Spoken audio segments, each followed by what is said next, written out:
चलिए अब बात करते हैं शिवपिंडी की। शिवपिंडी को किस चीज से स्नान कराने से बरसेगी महादेव की महाकृपा? सावन में शिवलिंग पर क्या चढ़ाया तो महादेव भर देंगे आपकी झोली?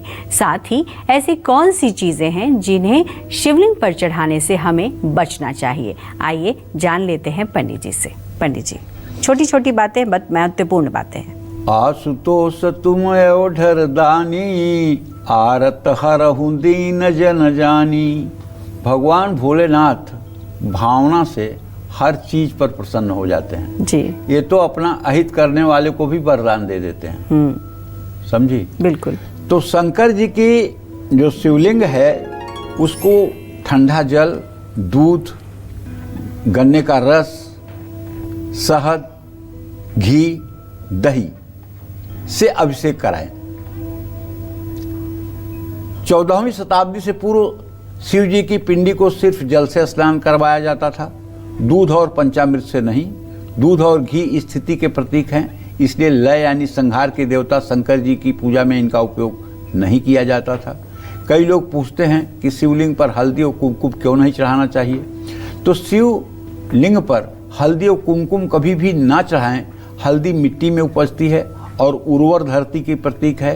कुमकुम भी हल्दी से ही बनता है। शिवजी लय यानी संहार के देवता हैं, इसलिए उत्पत्ति की प्रतीक हल्दी और कुमकुम का प्रयोग शिव पूजन में नहीं किया जाता है। शिवलिंग पर भस्म लगाई जाती है क्योंकि वो लय यानी संहार की प्रतीक है, जलने के बाद प्राप्त हुई है। अब मैं आपको बताता हूँ कि शिवलिंग पर अक्षत क्यों चढ़ाना चाहिए। श्वेत अक्षत यानी सफेद अखंडित चावल वैराग्य और निष्काम साधना का प्रतीक है।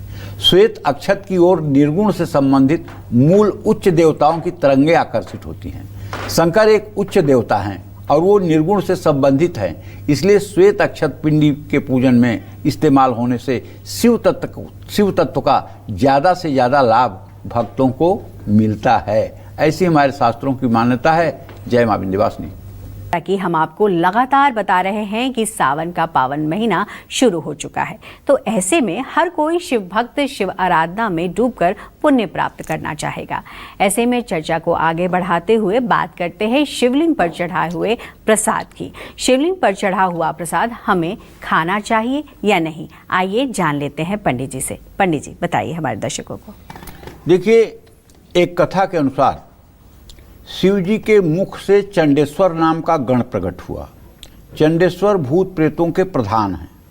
शिवलिंग पर चढ़ा हुआ प्रसाद चंडेश्वर का भाग माना जाता है। ऐसे में अगर शिवलिंग पर चढ़ा प्रसाद कोई भक्त खाता है तो उसे चंडेश्वर के क्रोध का सामना करना पड़ता है।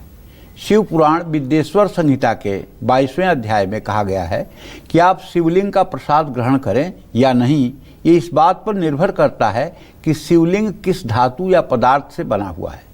मिट्टी, पत्थर या चीनी मिट्टी से बने शिवलिंग पर चढ़ाया भोग प्रसाद रूप में ग्रहण नहीं करना चाहिए। लेकिन शिवलिंग अगर धातु या नर्मदेश्वर या पारद का शिवलिंग है तो उसका प्रसाद आप ग्रहण कर सकते हैं। ये चंडेश्वर का अंश न होकर महादेव के हिस्से में होता है। इसे ग्रहण करने से व्यक्ति न केवल दोष मुक्त होता है बल्कि उसके जीवन की बाधाएं भी नष्ट होती हैं। जिस शिवलिंग के साथ शालिग्राम की पूजा की जाती है तो वो शिवलिंग चाहे किसी भी पदार्थ से क्यों ना बना हो, उस पर अर्पित प्रसाद ग्रहण किया जा सकता है। शिव जी की साकार मूर्ति पर चढ़ाया गया प्रसाद भी ग्रहण किया जा सकता है। इसके अलावा स्वयंभू शिवलिंग जैसे 12 ज्योतिर्लिंग भी चंडेश्वर के अधिकार से बाहर हैं। ऐसे में शिवलिंग का प्रसाद ग्रहण करने से सभी पाप ताप नष्ट होते हैं। जय मां विंध्यवासिनी।